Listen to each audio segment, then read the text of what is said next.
Welcome to the CBS Eye on Money show. It is Thursday, February 3rd, and we are here answering financial questions for any of you who have them, which is a lot of people, by the way. And you might have a lot of questions lately because markets are whipping around, and maybe you have just a plain old tax question because, hello, it is tax season. Welcome to your tax season, ladies and gentlemen. And maybe it's something more esoteric. Maybe you've got a career question. Maybe you're weighing 2 job offers. Mark, how many job offers are you weighing right now? 0. Mark is the only person where I tell him, like, you should talk to these people. And I work against my own self-interest. It has no impact, though, so it doesn't matter. Well, it sometimes would. But, you know, I have said to Mark, like, people will call me and say, like, I have this great job for Mark. Can I talk to him? And I'm like, of course you should talk to him, because all I want is for Mark and, you know, his career to be soaring and happy and all that stuff. I cross my fingers when I say, sure, talk to him. And then I call him up and I say, you should talk to these people. They're paying a whole bunch of money. There was one job that I thought you really were going to maybe actually get and take. Luckily, it kind of fell apart, luckily for me. But you weren't really ever serious about that job. You weren't going to go work for Craig again, were you? 0 chance. You say you just want me to be, you know, happy and successful. Like I feel like I am that right now. Like this is it. There's there's no going anywhere else. Wow. I got my ego boost for the day. That's all I need to. I mean, it is true. Remember when we interviewed, what was his name? Brad Stolberg, who wrote something Groundedness book. I remember in that book, we were talking to him, and he had this really kind of weird career where he had huge success early in his life as a writer and researcher. And he wrote that, you know, one of those annoying, like, productivity books, like Peak Performance.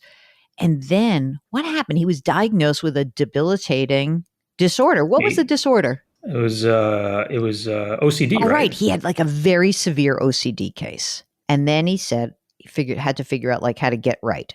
So he gets lots of therapy, does this, but then he starts doing research like, how do you become grounded, and who are the people who are grounded and happy? And this was the thing that blew our minds when we interviewed him, Mark. Remember? Because he said, like, almost the biggest thing about work is having control. That resonates for me completely. No price tag on that. No. I mean, and it doesn't, not to say that we don't work hard, and we probably, but do you ever take a full day off, Mark, or not? No, I mean, I definitely work a full-time schedule, like putting out 7 podcasts for one show, and then 2 podcasts for the other, then the radio show, and then the daily features. It's a full-time job, but you and I both know that we're going to do our parts, and we don't bother each other. And whenever it gets done, it gets done. Yeah. I think that the idea of, like, I don't have control, like, when the markets are going crazy. So I'm talking to you guys on a day where it's one of those crazy market days. And, like, now I have everyone tugging at me from CBS, and I'm just mad about it. Even though that's part of my role there. Like, I'm mad that I have to now figure out how to do a segment for TV. And now I got to figure out how to, like, make sure that everyone in the radio division gets what they need and do all this stuff and write my article and all that. And so really, this is my joy. This show and our sister broadcasts, this is the joy of my life, which is I get to talk to real people about things going on in their lives. And Mark and I get to kind of weigh in and help you out. And it's extraordinarily rewarding. That's the other part of it. That, you know, I can't say it's like wildly rewarding to be, you know, necessarily being on the evening news, but it's important, and I want to do my job. But it is rewarding at such a different level talking to you guys about what's going on in your lives. And joining us today to talk about what's going on in her financial life is Louise from Montana. Louise, how's the weather in Montana? Is it cold there? Is it good? What's happening right now? It depends on your perspective. It's like 30 and snow's on the ground. So how much snow? Just a skiff, an inch in town, but there's a lot in the mountains. Do you ski? I like to Nordic ski. That's a real deal. That's sort of like the beauty. It sort of takes you out of that whole, like, I got to stand in a lift line. I like that. Okay, Louise in Montana, this is not a weather show. What can we do for you today? My husband and I own and live in a Duplex. It's a historic carriage house in our historic district. So a lot of old mining cabins. It's got a lot of character. we back right up to 80 miles of single track trail. So I Wow. can't tell you enough how much the location means to us. Oh, how much is the duplex worth? Just under 300,000 by now. Is there a mortgage outstanding on it? Oh yeah, recently refinanced, and we're new homeowners. We bought it originally in 2019, so we probably only own like $50,000 of it. Okay, so there's a $250,000 mortgage. What's the interest rate? 3.25, pretty low. Okay, that's good. Is it a 30-year? Yes. Okay, great. It's your primary dwelling. This is where you and do you rent out half of it, or do you are you living in the whole duplex? We rent out the bottom half. We definitely bought it with the intention of, house hacking and being able to save money so that we could eventually purchase another property.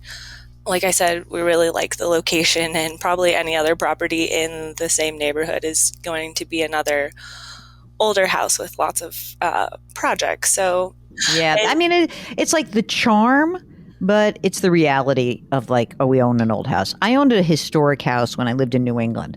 I know exactly what you mean. It's like, oh my God, it's so beautiful. It's like the Historic Society has a plaque on it. It's really great.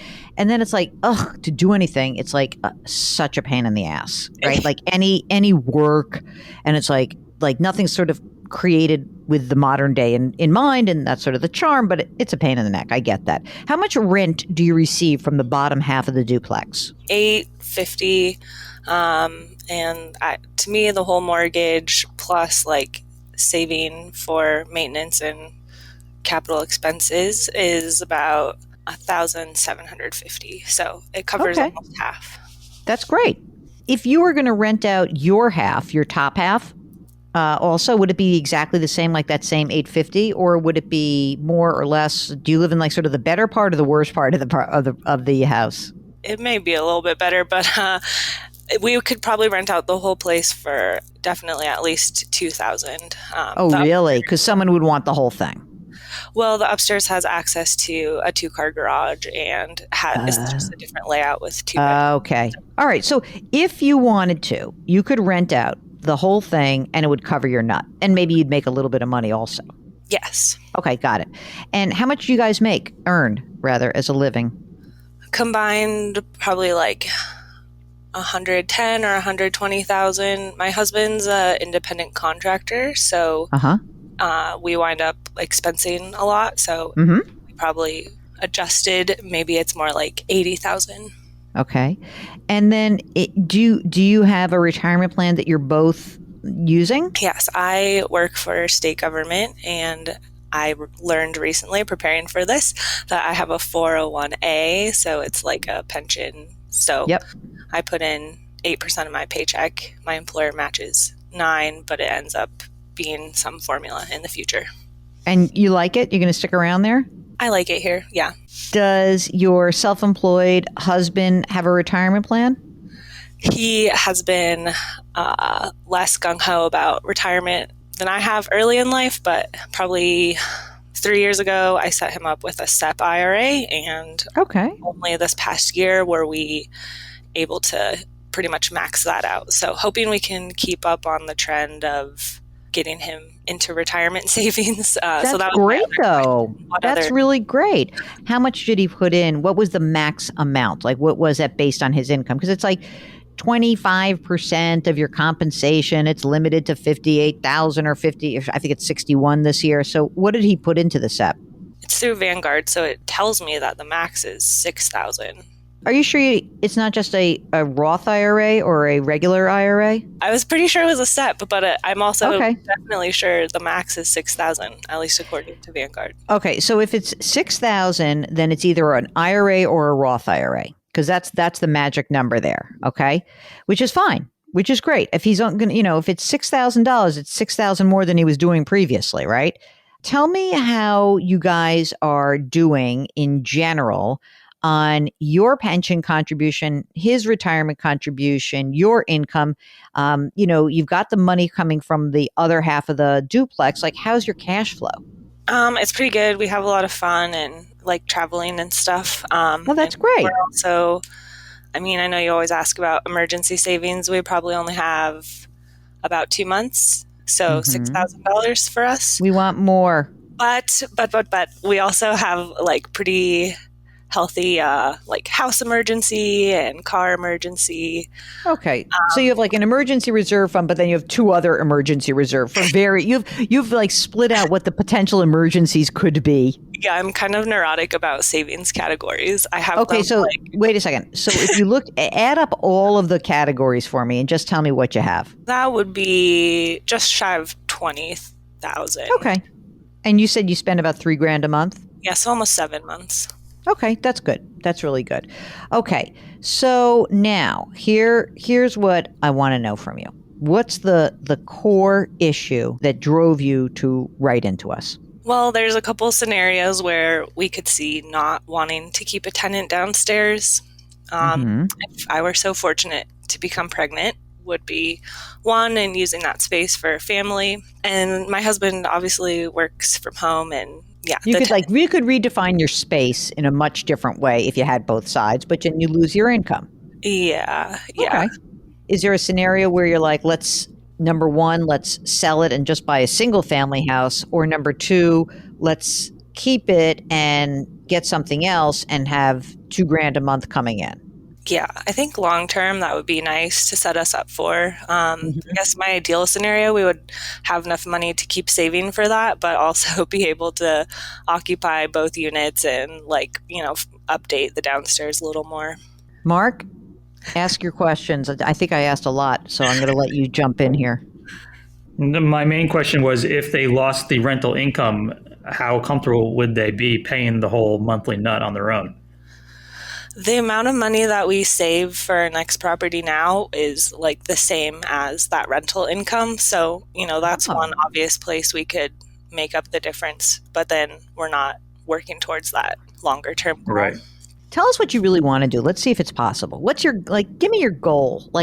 You know what? In an ideal world, what would it be? I think ideally they probably want to keep the current place and be able to get another place. Yeah. I think it's convoluted. I'm going to be, hello, Jill Dream Crusher is coming on up. I don't think that's happening. That's just my 2 cents. First of all, do I think that you could give up the rental income and have someone else and have all the space and make this your forever home? Yeah, sure. That I do think you can do. You're not making enough money, rental income. You'll be able to figure this out. I have no doubt about that.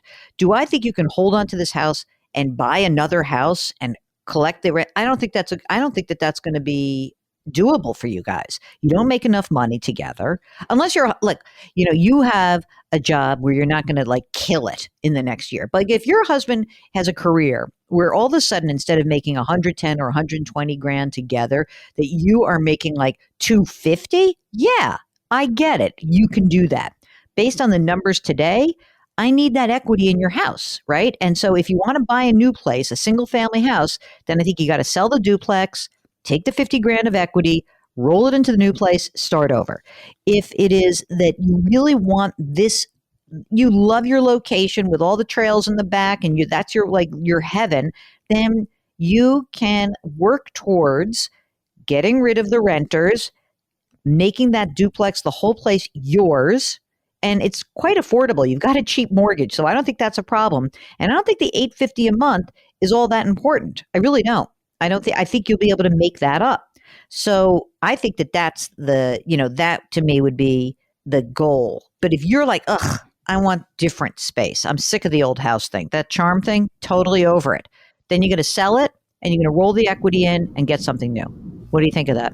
That seems like a good game plan. If we let go of the renter, kind of just put the brakes on the dream of the next property and see how it goes. Yeah. Right? I mean, and then, what's interesting. So the top half is the better half, right? So maybe the bottom half is you set it up with that is his office. And now you actually have because he is self-employed and he is going to be home. And maybe now you set it up that way before you start having kids and you say let's just use our space better and let's make our lives more meaningful so that we can when he comes upstairs, it's not he's sitting there at the kitchen table as you're eating and finishing up his emails for the day. And get that home office deduction, baby. Exactly. And so the other part of this that's really interesting, we had a woman on our other podcast who was really interesting. So she and her husband or partner bought the adjacent apartment to them. Where'd they live, Mark? Queens, I think, right? Yeah. And they bought the adjacent apartment and they did not break through the wall for a very specific reason. They're both self-employed. And so they made that whole extra apartment, which you could do also, that you could say that the bottom half is his office. And then you're taking a huge, huge deduction because he's entitled to that because he is self-employed. And it's quite clear, like that is where he works. I think that's a great idea. And then, you know what? If his business is kicking ass and life is really good and you have a baby and you decide you want to do something different with the space, then you do it. But you've got this super sweet mortgage. And this is, I don't know, I feel like it's annoying to be in a place with old stuff, but starting over is also going to be tough and rates are already higher. So I think you have the plan in front of you. And if you decide in a few years, like, I don't want it, then we're here, but there are other choices to be made. Thanks. Yeah. So is it really just like the walls that define what you can write off? Like, I know when I've done taxes previously, it's kind of like the square footage that his quote office occupies now, which is basically, our living room, one quadrant of the unit. Right. It's the same thing. It doesn't really mean the walls. It's just easier to define it that way, to be like, in other words, you could say, again, don't lie, but if you're saying like, we use the bottom half of this apartment and it is his office, it's not like it's so much money. Like, it kind of makes sense to me. Like, if he had to go get office space in town, how much would it cost him? At least $300. So if you said the half of the bottom unit, right, is his office, that seems reasonable to me. I mean, the other half might be a little gym. I don't know, but don't be a pig. But if he's really down there and he's using the whole thing, and it's just much easier to define it that way because then taking a fraction of what you're using of your primary. Yeah, we could get a bigger home office write-off. Yeah, totally. Downstairs. Okay. Absolutely, because it's real. Because he is doing that. All right, so let's do what we got right now in front of us. See where you stand. See when you have kids, and stay in touch with us. Thank you. Isn't that good? Do you guys have wills? No. Mark? No. Tell them what to do. Get yourself some wills, god damn it. No. There you go. I just channeled my inner Jill. Thank you. Appreciate that. So, as you like to call them, Jill, simple, sweetheart wills. I leave everything to you. You leave everything to me. Yep. Can we just write that down and sign? No. Mark, where should they go? Just to keep it simple and cheap. I mean, it's a very basic situation. I would check out Policy Genius to start online. Policy Genius, which has been a sponsor of this show, our other broadcast, and the radio show. So I just want to make sure everyone knows I'm not in the pocket of Policy Genius. I do like the CEO a lot, but they have a very easy to use estate planning tool. You can use any online tool that you want. Okay. It's like $150. That's what I'm talking about. It's very easy to do, but you should do it. Okay. What else do they need, Mark? Do they need some life insurance? Do you have life insurance through work? Yes. Okay. And what about him? Does he have any life insurance on right now? Yes, he can get life insurance through my work too. Okay, good. So we are so delighted you joined us. Thank you again. Stay in touch. And if you ever want your dreams crushed, then just go to jillonmoney.com, hit the contact button, tell me about all your dreams of what you want to do with your real estate. And I will do it, crush in a nice way. I didn't think that was a terrible crushing experience, Mark. Do you? No. There's been far worse. Anyway, if you've got a financial question, head over to our website. It's jillonmoney.com. Click the contact button. Tell us what your question is.